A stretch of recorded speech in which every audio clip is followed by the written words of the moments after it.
Vamos a continuar hablando sobre Web Components y uno de los aspectos sobre los que vamos a hablar ahora es sobre cómo aislar esos componentes web para que nadie pueda tocarlos ni sobre todo romperlos, ¿vale?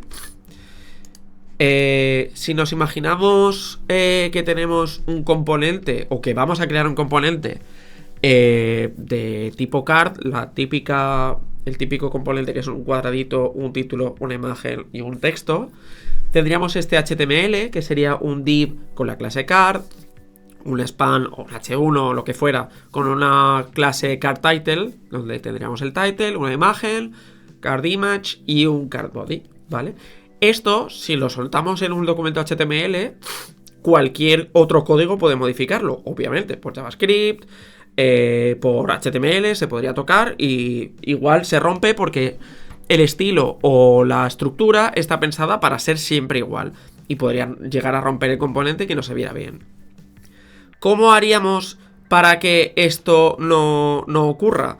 Pues en Web Components tenemos el Shadow DOM. El Shadow DOM lo que es básicamente un DOM en la sombra, que si recordáis del lenguaje de marcas lo que es el DOM es el árbol que define toda la estructura del HTML y su jerarquía, y cada uno de los elementos estarán colgando de un padre y serán un elemento hoja o no, y con ese árbol DOM podemos interactuar a través de código JavaScript, ¿vale? El HTML siempre forma ese árbol y siempre se puede modificar. Pues en Web Components podemos definir el componente dentro de un Shadow DOM que consistiría en otro árbol DOM en la sombra o por detrás que es transparente o es intocable desde el punto de vista del DOM del DOM normal, del regular DOM, ¿vale? ¿Y cómo funciona? Pues en el DOM normal tendríamos un Shadow Host, que es donde estaríamos poniendo la etiqueta de nuestro Web Component, y ahí se conecta el Shadow DOM para ese Web Component.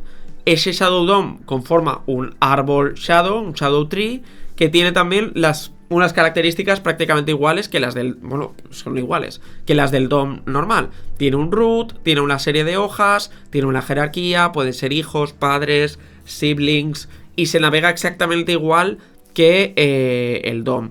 Se pueden añadir elementos, se pueden quitar elementos, hay toda una serie de métodos por JavaScript para interactuar con ese Shadow Tree.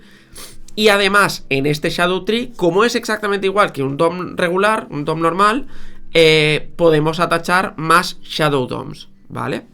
Es decir, dentro de un Web Component podríamos utilizar otros Web Components, ¿vale? Tenemos dos modos de definir el Shadow DOM o de crearlo, y uno es el Open, en el que el código JavaScript de la página sí que puede interactuar con ese Shadow Tree del Web Component y podría incluso modificar nodos, o el Closed, en el que simplemente se expone que hay un Shadow Host en el DOM normal, pero el código de la página no puede interactuar con el Shadow Tree que hay dentro del Web Component, ¿vale? ¿Y qué pasaría con el CSS? Pues que el CSS de la página no puede afectar de ninguna de las maneras al Shadow DOM. Está totalmente aislado el Shadow DOM del CSS que se aplique en la página. Con lo cual tendremos que definir CSS para nuestros Web Components si es que lo queremos definir.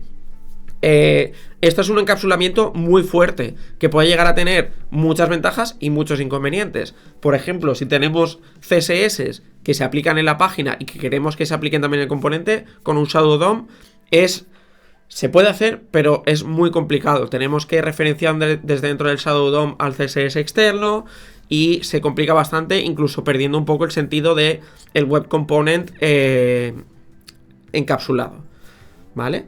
Ahora luego veremos un ejemplo de cómo se crearía un Shadow DOM para un Web Component y cómo se define dentro del componente los elementos del Shadow DOM, atachar elementos, etcétera, etcétera.